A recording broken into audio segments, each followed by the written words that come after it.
안녕하세요. 에비리뷰입니다. 오늘은 크리스토퍼 놀란의 신작 블록버스터 테넷 리뷰입니다. 개봉 전후로 주목을 받은 테넷을 본 관람객들은 너무 어렵다, 재밌지만 내용이 너무 어렵다, 너무 재밌게 봤는데 이해 못하고 넘어간 부분이 많아서 한 번 더 봐야겠다 등의 의견들이 있었는데요. 공통적인 키워드는 어렵다 였습니다. 저도 영화를 보면 꽤나 이해력이 높다고 자부하는 편인데 확실히 어려운 부분이 있었습니다.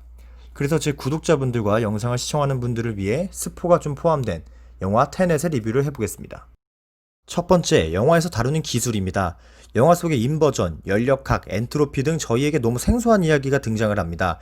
하지만 저희가 평생을 전공하지 않은 이론에 대해서 이야기하기보다는 간결하게 이해하는 것이 영화를 즐기기에 가장 좋다고 생각합니다. 테넷의 인버전 기술은 말 그대로 시공간의 물리적 흐름을 반대로 흐르게 만든다는 것입니다. 쉽게 말하면 시간이 거꾸로 흐른다는 것이죠. 그렇다면 시간이 거꾸로 흐르는 기준은 무엇이냐?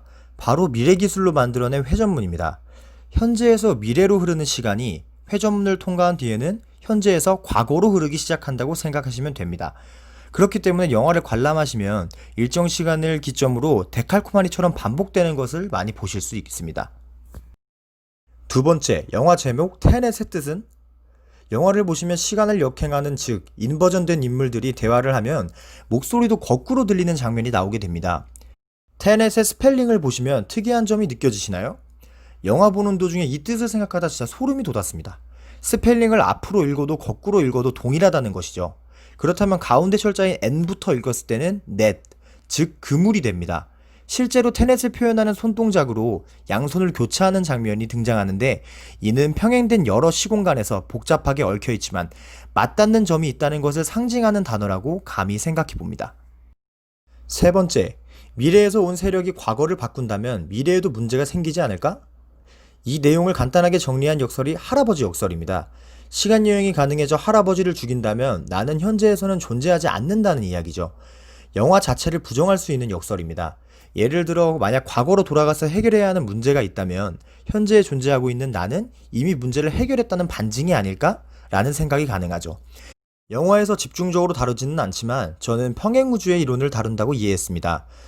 만약 인류가 멸망할 만한 과거에 큰 일이 해결됐을 거라고 생각하고 행동에 옮기지 않는다면 하나의 시공간에선 문제가 발생하지 않을 수도 있지만 다른 시공간에서는 인류가 멸망할지도 모르기 때문에 정의로운 주인공의 팀은 끝까지 임무를 완수합니다. 실제로 주인공의 팀원들은 마지막 장면에 또 다른 시공간을 구하러 시간여행을 떠나는 것을 암시합니다.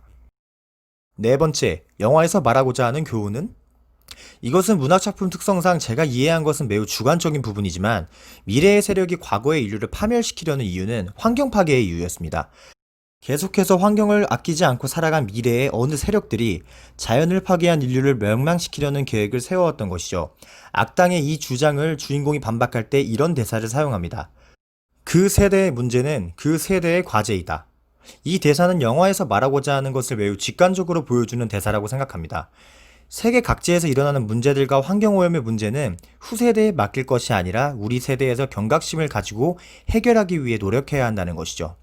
또 하나의 교훈은 앞서 말한 할아버지 역설을 보여주며 작은 오차도 생기지 않도록 어떻게 보면 수십억 인류의 단 한 명일 뿐인 주인공이 마지막 순간까지도 최선을 다하며 살아가는 주인공의 모습, 이것이 우리에게는 나 하나로 시작해서 세상이 변할 수도 있다는 교훈을 주고자 하지 않았나 싶었습니다.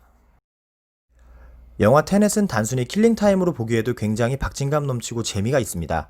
시각역행 액션씬의 새로움만으로도 충분히 재미있는 영화였죠.